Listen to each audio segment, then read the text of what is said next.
perguntinha só, tá, a gente não tá ou não tá? O que que vocês acham? Acho que é mais foi quem usa isso aí. Quem usa Skynet, né, usar as 2 juntas, Deus me livre. Eh, gente, tá longe, tá. Na verdade eu fico bem cético quando eu vejo meu aspirador robô ali, em casa batendo em tudo quanto é canto, falo: "Gente, é isso aí que vai dominar o mundo mesmo?" Hein. Eu acho bem pouco provável, né, que isso aqui vai dominar o mundo, mas o grande lance é fato curioso, foi em 25 de agosto agora, né, que ativou, né, uma coisa assim, agosto, setembro, não sei, que era de 2024, né, que a Skynet ativava, né. Foi agora no finalzinho do ano. Então ativou, tá no silêncio por enquanto, ainda não estourou os mísseis e tal. Mas não, tá longe, tá gente, tá bem longe. As IAs ainda não têm potencial de criar ela própria, ela se autotreinar, que é o principal ponto, tá. Então tem muito, muito chão ainda pela frente pra gente poder, vamos dizer assim, começar a temer a inteligência artificial, igual muitos políticos têm colocado por aí como sendo uma pauta, de que: "Ai, cuidado com a IA vai dominar o mundo, tal". Tá longe, tá. Tá longe dela dominar por si mesma. Tá longe da gente se deixar ser dominado por ela. Essa já não tá tão longe.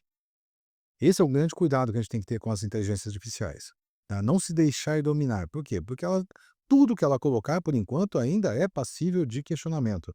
É passível de eu tomar muito cuidado ali de: "Olha, ela tá falando alguma coisa certa mesmo? Será que é verdade? Será que é isso que ela deveria responder, sim ou não?", tá. Então, longe disso. A gente falou de alguns nomes aqui. Tá até aqui, gente, tranquilo? Beleza? Tá.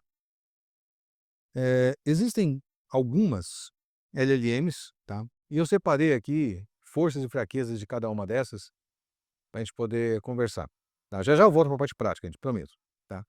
O GPT, ele é assim, tradução, assistente virtual, esse tipo de coisa, tá, mas ele ainda não tá conseguindo gerar tantas respostas muito boas, tá. Então, ele é bom para como assistente pessoal, para anotar informações, tradução, então, nossa, maravilhoso, tá. Tenho usado forte essa parte, tá. Eu penso em português, assim como os não, menos o Dario, ele pensa em espanhol. Mas eu penso todo mundo que é nativo pensa na sua língua nativa, tá. Tá, por mais que você saiba, seja extremamente fluente no idioma, você não pensa naquele idioma, tá. Tem um monte de estudo de neurociência já falando sobre isso.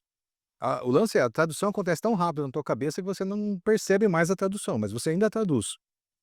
Só que então isso quer dizer que se eu for escrever um texto, é melhor que eu escreva em português, tá. Então eu escrevo em português, mando ele traduzir, fica maravilhoso, tá.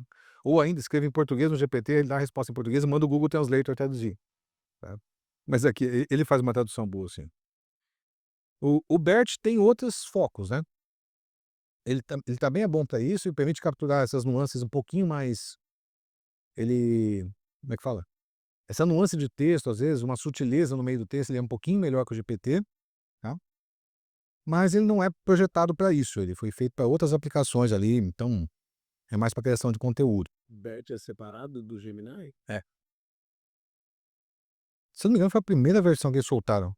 Acho Ainda tem ou migrou tudo para o Gemini hoje? boa pergunta, não sei. Não sei mesmo. Yama, nunca usei, tá. Esse aqui eu preciso ser muito honesto com vocês, nunca usei o da Meta ainda. Quero fazer alguns testes depois para poder falar com mais propriedade. Oi? É o que está no WhatsApp. Então usei, tá, é verdade. Não tinha me tocado. Usei, não é tão legal assim. Usei umas 2 vezes mais de curiosidade, porque Curiosidade só. que não serviu pra nada aquilo lá.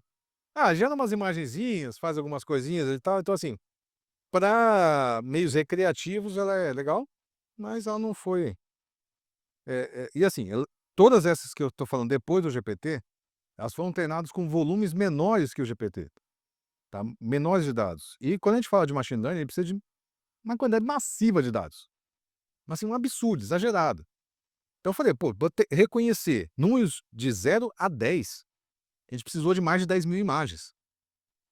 10.000 imagens para reconhecer simplesmente um dígito de 0 a 10, coisa que qualquer criança alfabetizada sabe. Então veja, por isso que eu falo que tá longe ainda da gente chegar numa Skynet, porque para reconhecer um dígito tá assim, imagina ir além, né. Eu acho que tá mais perto daquele do Robocop do primeiro lá, que o cara não conseguiu identificar a arma, lembra? Hum. Eu não sei se são muito novos pra lembrar. Mas deve ter visto a reprise. Isso dos anos 90. Foi não é 90 já? Eu acho que é 80 ainda. Tá. 90 já? Os 80 acreditaram de 2000 ia ter nave voando, Pois é. tem carroça, um grande. Ah, mas já chegamos nos drones aí bem interessantes. Tem uns drones aí, tem projetos, ainda não estamos com os popularizados, mas já tem drone que leva a gente. Tem. Já. Mas ainda não chegamos lá para resolver. Enfim, o Claude, tá? O Claude para mim é uma das grandes apostas, tá? Por quê? Saiu uma galera da OpenAI, ou seja, o pessoal que fez o GPT, tá? Alguns engenheiros saíram de lá e fundaram essa empresa, a Anthropic. E a Anthropic criou o Claude. Boa parte de uma pesquisa acadêmica que a gente começou a fazer esses dias, a gente fez usando o Claude. Por quê? O tamanho do contexto que ele conseguia gerir era maior. Tá? Basicamente foi essa a grande vantagem que a gente tentou colocar. Então, assim, no GPT a gente precisava. O trabalho é de uma que a gente chama de revisão sistemática de literatura. Então você tinha que juntar muitos dados, muitas informações, muitos artigos que tinham que ser analisados, e a partir desses artigos você dá uma síntese do que ia ser colocado. Para fazer essa síntese, eu precisava que ele olhasse todos os artigos ao mesmo tempo e aí trouxesse esses pontos-chave de cada um desses. O GPT falhou, tá? Quando eu coloquei PDF demais, eu acho que foi quando eu passei de 40, ele começou a alucinar. Tá? No sentido de que, olha, ele veio me dar alucinar, ele dá uma resposta firme que não tem nada a ver com o que eu perguntei, tá? Não tem nada a ver com a realidade.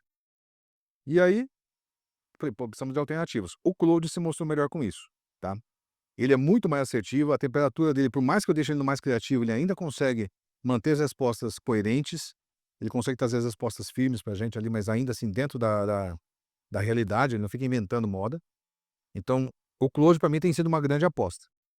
Mas, hoje a gente vai trabalhar com o GPT mesmo. E o Gemini, tá, eu comecei a utilizar ele um pouquinho, tá, por quê? Porque eu uso o ecossistema da Google, eu falei: "Então vamos testar esse negócio", tá, mas ainda não consegui fazer nenhum teste sério com ele de: "Olha, vamos ver as suas até onde ele chega, né, qual que é o limite aqui, vamos pisar no pé na máquina, ver se ela bate 150 aqui ou não", mas não chegamos a tanto, tá. O grande lance ainda está em textos, tá, mas o modelo ainda é fraco, ele não tem tanta amplitude que nem o GPT. Na verdade, a principal fraqueza de todos aqui é isso, o GPT foi treinado com muito, mas muito mais dados, tá, e esse treinamento foi caríssimo e por isso que eles ainda estão no vermelho para conseguir fazer as coisas acontecerem.